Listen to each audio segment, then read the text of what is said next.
Welcome aboard, whether you've got here by accident or on purpose. Welcome to Fishing Without Bait, a lifetime without definitive expectations. We are looking for individuals who are looking to create themselves rather than find themselves, to look at life and reality from another perspective, and view life as an epic adventure. There is no admittance fee required, only the honesty, open-mindedness, and the willingness to try. Join our conversation and get acquainted with our eclectic roster of guests.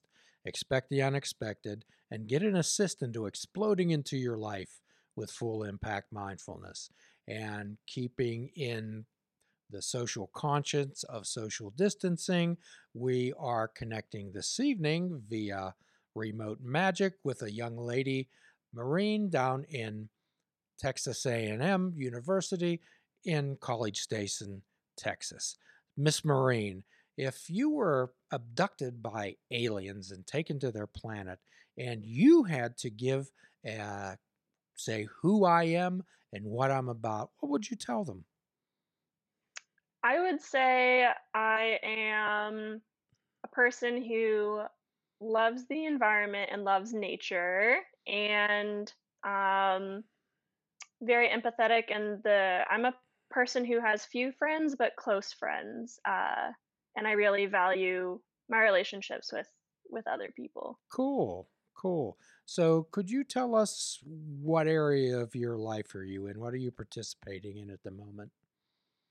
I am currently at Texas A&M University as a graduate student, pursuing my doctoral degree in the interdisciplinary marine biology program. Oh boy, that sounds daunting. Oh, you can only do a doctorate degree one day at a time. Well, yes, and I don't know how many people are going to put themselves through that. However, as time only moves in one direction, the current of time is strong. That's what sometimes we tell people, Maureen. They say, "Oh my gosh, I don't want to spend 3 years doing this. I don't want to spend 4 years getting that." And then I ask them, "Well, do you plan to be alive in 4 years?" And they say, "Well, of course." And I said, "Well, either you'll have this or you won't." Tell us a bit about how you got here. I know you're right here and it's right now, but tell us about Maureen. Tell us about her life. Yeah, so I was born on the East Coast and moved around a lot when I was really young. I don't remember much of it.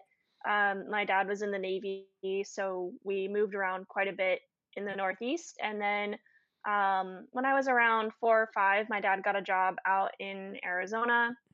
And so we moved out west, and that's where I spent the majority of my childhood was in Tucson, Arizona. And the funny thing is, um, for a girl who's from the desert, I wound up wanting to become a marine biologist, and this Hmm. most likely stems from my dad's background in the Navy and also growing up in Florida. And then additionally, my mom grew up in Maryland and spent a lot of time out on the water as well. So I grew up hearing, the stories of the sea and the romance of kind of the ocean. And then my high school year, I was able to take a class that was marine biology and oceanography. It was kind of a test run at the high school. And all it took was that one class and one very enthusiastic and outgoing teacher to change my Hmm. whole career path. Okay, so you're saying is that you had some frequent flyer miles all over the United States, and Yeah. also that somebody mentored you and provided this spark and this enthusiasm that you had for uh, marine biology. Hmm. However, I do know you, and we've talked about some things. So you also had some challenges to overcome, also, and you can share with us whatever you feel comfortable with, Maureen.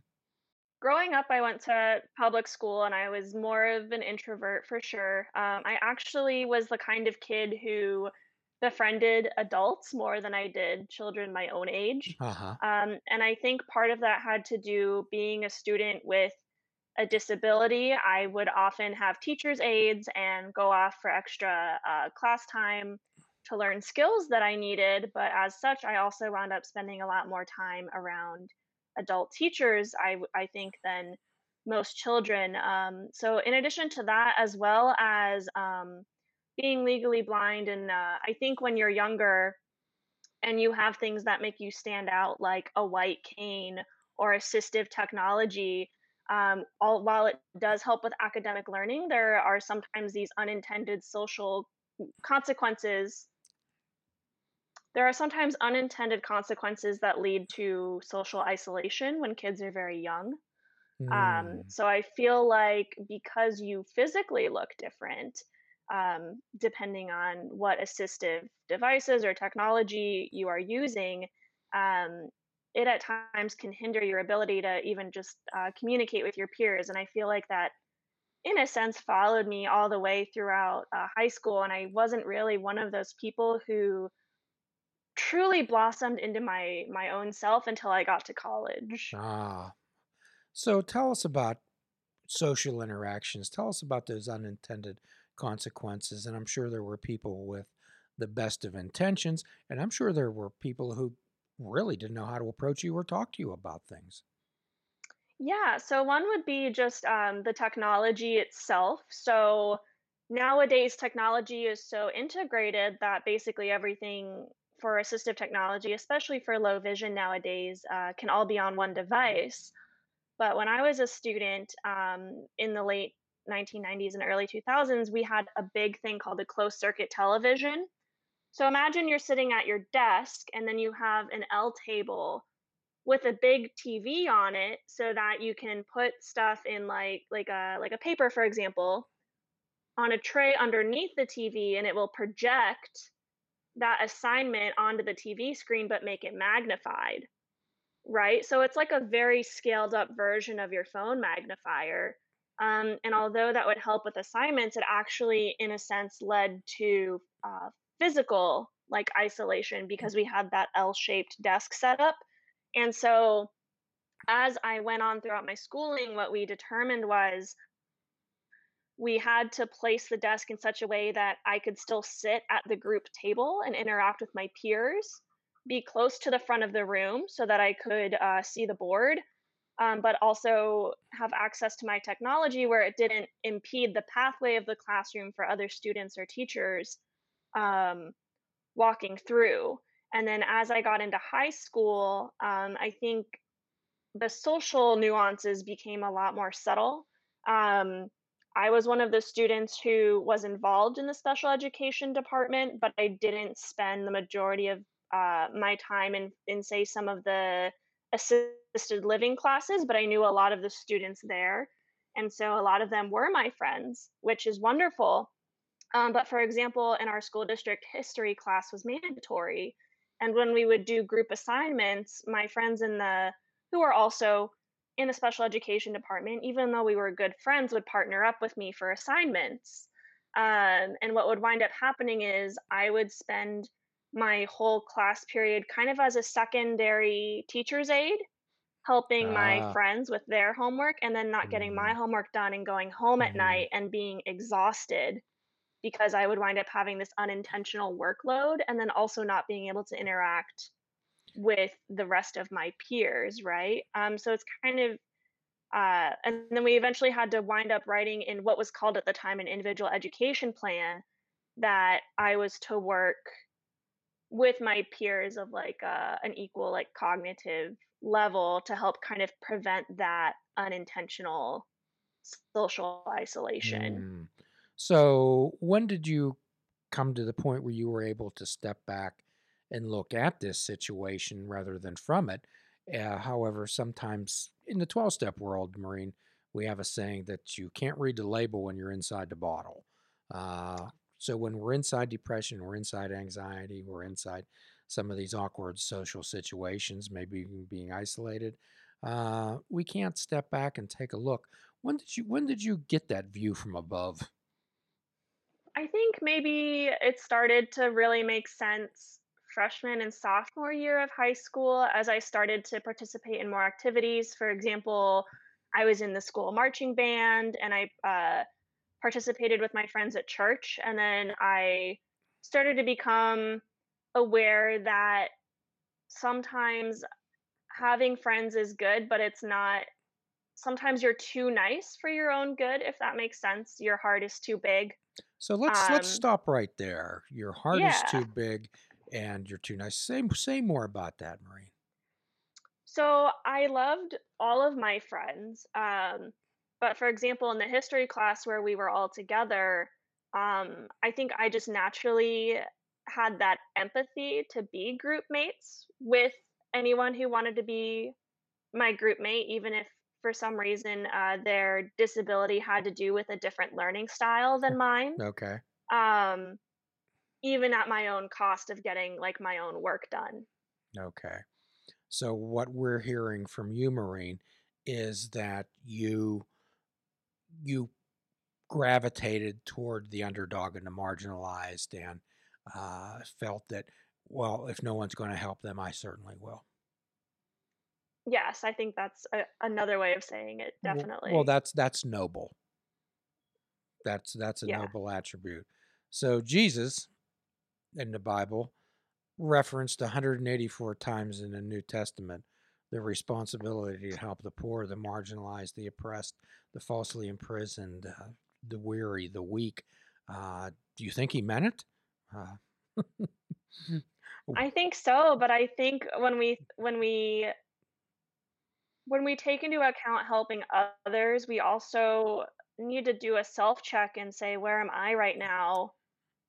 Because you can't do good work if you're not taking care of yourself. well, And that was the part that I hadn't really started to develop in high school. uh, so quite often, what I'll ask people, and I'll ask you this: you've flown on planes many times, obviously.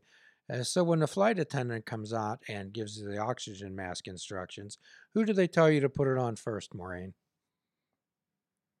They usually tell it to isn't it put it on yourself first before assisting others? Yes, Yeah. yes. So in order to carry the message, you have to have one, and we can't work harder at somebody than they can themselves. we Mhm. we can't work harder, let's say, at someone's recovery than they're willing to commit to themselves. We'll do our part, they have to do theirs. And I probably would have a hunch that you learned some tough lessons about that. Yeah, definitely learned through experience, and so I think when I went to college, I really took it as an opportunity to redefine myself because nobody had to know that I was friends with all of the special education students, right? I was a girl from Arizona who moved to Rhode Island Uh-huh. for her bachelor's, and so nobody knew me. It was a chance to start over and to redefine, and that also meant having a new way to redefine how I presented myself That's to isn't others. that wonderful? Every stage of your life requires a new you. Ella said to the Mad Hatter one day, "I'm not the same person I was this morning," and the Mad Hatter said, "I certainly hope not." So again, we're not looking to help people find themselves. We're helping to people to create themselves. So what Mhm. was it like socially when you were in grade school and when you were in middle school and high school? Um, I don't know. I don't know how. I know that children can be, well, they can be sometimes of questionable character when they're dealing with Mhm. others. I definitely did have some of those experiences. I think I can recall a couple times where when I was really young, I wore glasses. So I got the stereotypical four eyes comments. But Okay. I think perhaps one of the most unfortunate experiences that happened is I would have my seeing eye cane, which is a long white kind of stick. It looks like a long white trekking pole, Mm-hmm. and is usually almost about the same height, comes up to about like the nose level Okay. on a person. And so what you can do is you can stick that out in front of you, and there's a special tap technique that you can use to detect objects and Oh, okay. staircases and things. Um, and so I remember we were having something at after school care, and they had a pinata for some reason, and the one of the employees thought it would be a good idea to use my seeing eye cane as a pinata stick. Oh boy. Yeah, and I was too young to know, like, I didn't know, and so, she wound up it actually wound up breaking the seeing eye cane, Ah, uh, but you hear about that later on in life and you're like, "Oh my gosh, like the Wow. kid didn't have enough common sense to know that, but what Yeah. an example for the other kids at the Okay. daycare, right?" Okay. So, when in your life did you actually grasp and realize that you perceived the world differently than others? Um, Probably about middle school, like 6th grade, 7th grade is when I Okay. really started to really figure out I don't just have like, it's not just my vision, but really how I see the world as, like, a whole person Ah, compared to compared to my friends. okay. So, I Mhm. guess in jail they'd call you an old head, even at even in sixth grade. Okay, that's What does your that mean? well. It's you're able to take a even though you may be younger in years, you're able to take a more mature and attitude and outlook on things. It's Mhm, more of having a wise mind rather than having an emotional, reactive mind. mhm. And then as far as high school, I think the most, socially isolating thing was everyone gets their driver's licenses at 16, Ah, and we happened to live in an area of town that didn't have, a lot of access to public transportation. So while I had a lot of friends gaining freedom, be it under, learners permits and restrictions with cars, they were still gaining that convenience of being able to drive to school to and from every day, hmm, or to not have their parents pick them up from marching band practice every time, or I want to go to the movies with my friend, but I have to organize with my friend's parents who's going to drop off the friend group and who's going to pick up the friend group ah, okay. so that we share the ride sharing equally, but even still in high school. Hmm, okay. And it also prevented me. I remember telling my parents I really wanted to get like a summer job to start saving money. Uh-huh. But because we didn't have public transportation, we had the talk of all of the money I would spend taking a taxi to and from work wouldn't even be worth it in the end because I wouldn't even really make enough on like minimum wage for the job experience to be worth it. Who were your allies back then, Maureen? Who were the people that you could share with them? "Ah, here's how I think. Here's how I feel. Here's what my needs are," and they would listen to you. My parents definitely they became active in learning about the blind and visually impaired community when I was very, very young. To the point that my mom went back to school and got her master's to be a special education teacher and a Hmm. teacher of the visually impaired. Okay. So she was one of my biggest allies, and my dad as well. And then I had a couple of teachers' aides who I really respected, and would go to for advice. And then, like I mentioned in high school, I had few friends, but they were very close friends. And so we would often talk about these things. Cool. How And they would often have, because they also, more often than not, had a disability, or they would be willing to listen to me, right? Like we could open up and have that discussion with one another. okay. So how would you define a friend, Maureen? Ooh, I think a friend is a fluid definition. And I think there's different stages of friendship, from the friends you trust with your life to there are friends we know on a more casual basis. I would say, like, a friend is getting to know someone, and the process of getting to know somebody takes time and it takes communication and it takes a variety of experiences. And then also, I find that with different people, you have a natural connectedness, especially with certain personalities. But I think when I think about my truest friends, the ones who I would call in a heartbeat if something went wrong, often we share similar morals, similar faith backgrounds, and we've been able to have that developing communication from like surface level conversations, from observations, and you know, just quick kind of like like present tense conversations to like past, like learning about their past to sharing future aspirations. But even going beyond that and going more into an emotional space and a personal space. And sharing about our identities in a respectful and meaningful way is what I would call like a true friend. Yes, yes. Well, we go through. There's a lot of temporary people in our lives, Maureen, and at sometimes if relationships are like a huge ocean, there are many currents that flow concurrently. However, without any animosity or ill will, the currents just flow apart. And there's acquaintances that what I call Marine friends of commonality.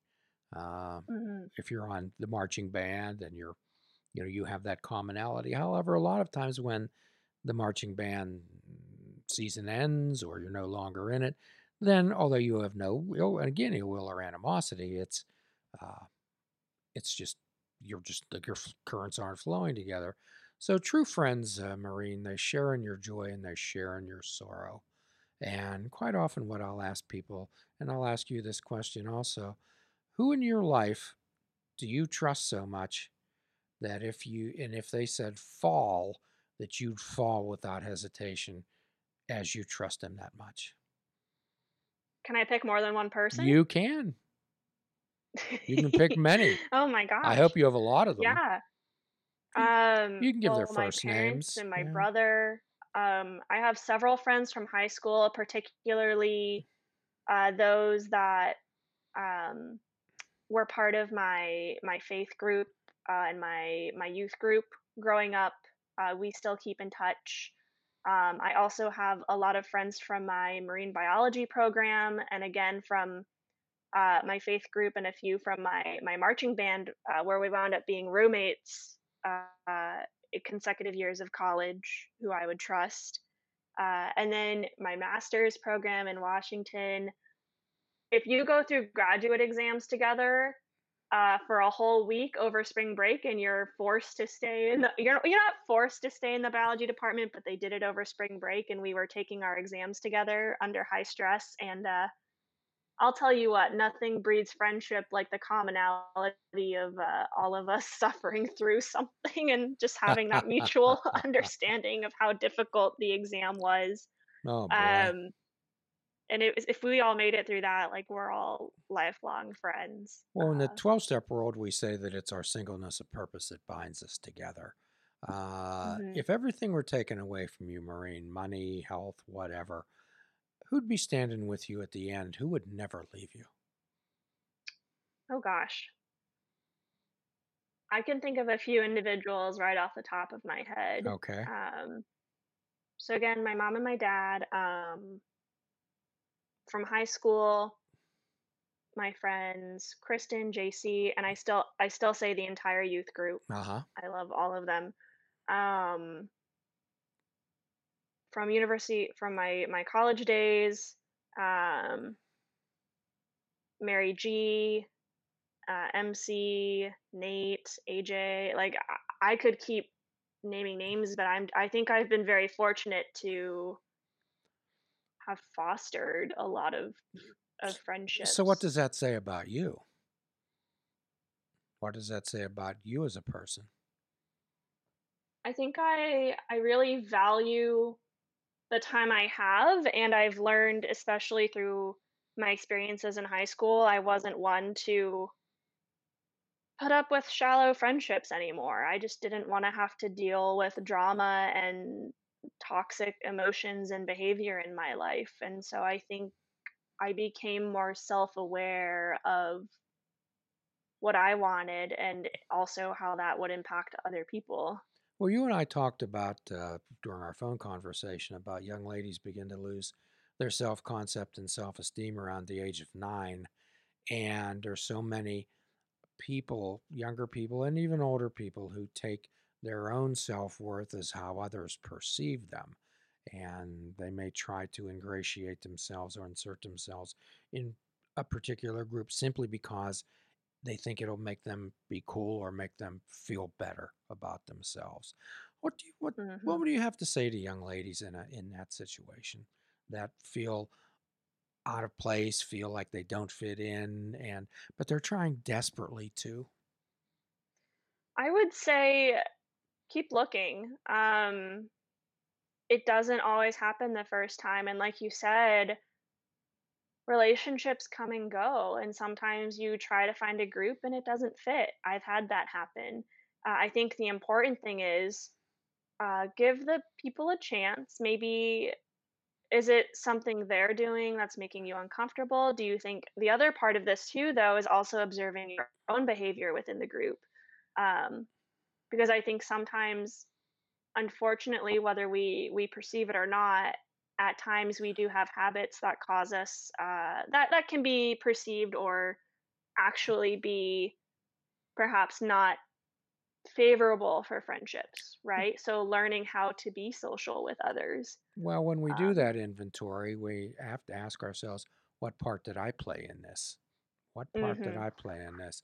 So sometimes what I'll have ask young ladies in particular, rather than uh, ask them what they have to offer, which unfortunately a lot of young ladies are taught to do, I'm more interested in what are the requirements it takes to be with you.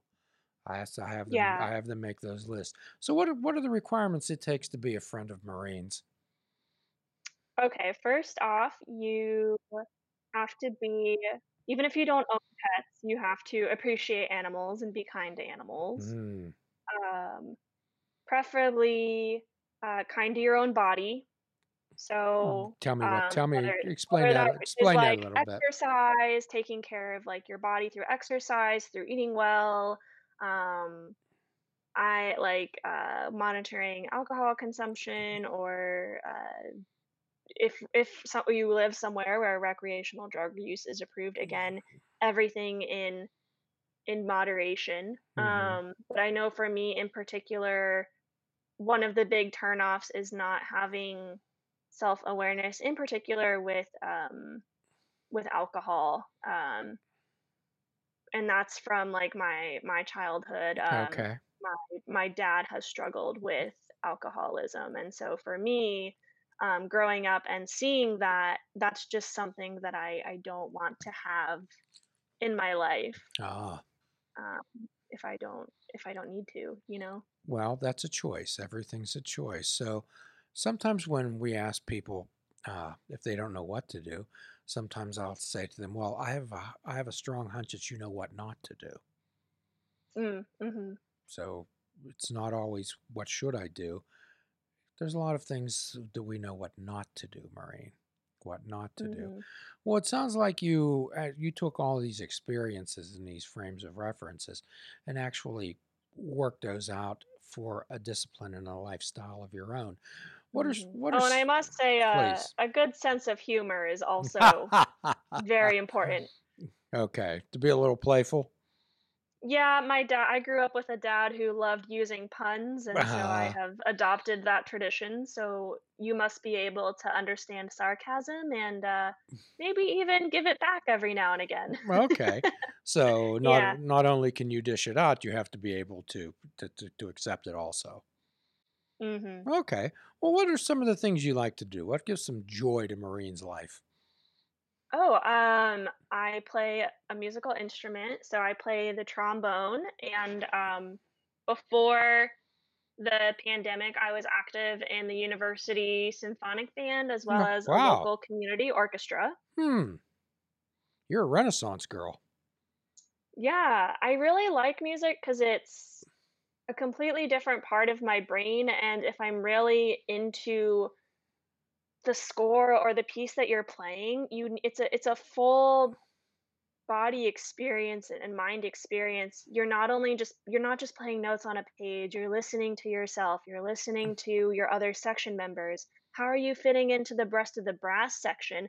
What are the violins doing over there? Oh, Mhm. look, the clarinet has the melody, and then 4 measures later, the clarinet goes to, the harmony, and then the flutes get the melody. So if you're really into music, I love it because it kind of provides me a little bit of an escape from reality, because it takes my whole mind and body to be immersed in it if I'm truly enjoying myself. Well, it sounds like you can correlate music with kind of the sympathies, excuse me, the symphony of life, how all the parts fit together.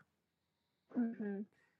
And then I also sang in the choir in the church choir in high school and during my undergraduate.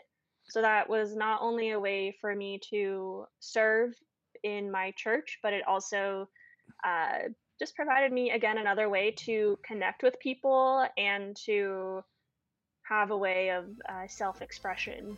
I think we'd probably have a quicker interview if you listed the things you didn't do. Please check out our website at fishingwithoutbait.com, where you can listen to the show, comment on our discussions, and find out where you can subscribe to our podcast. If you're interested in flying the colors of Fishing Without Bait, click the shop icon on our website. We have clothing, mugs, cell phone cases, and so much more. Show the world that you fish without bait. This show is a member of the Sorgatron Media Podcast Network. Find out more at sorgatronmedia.com.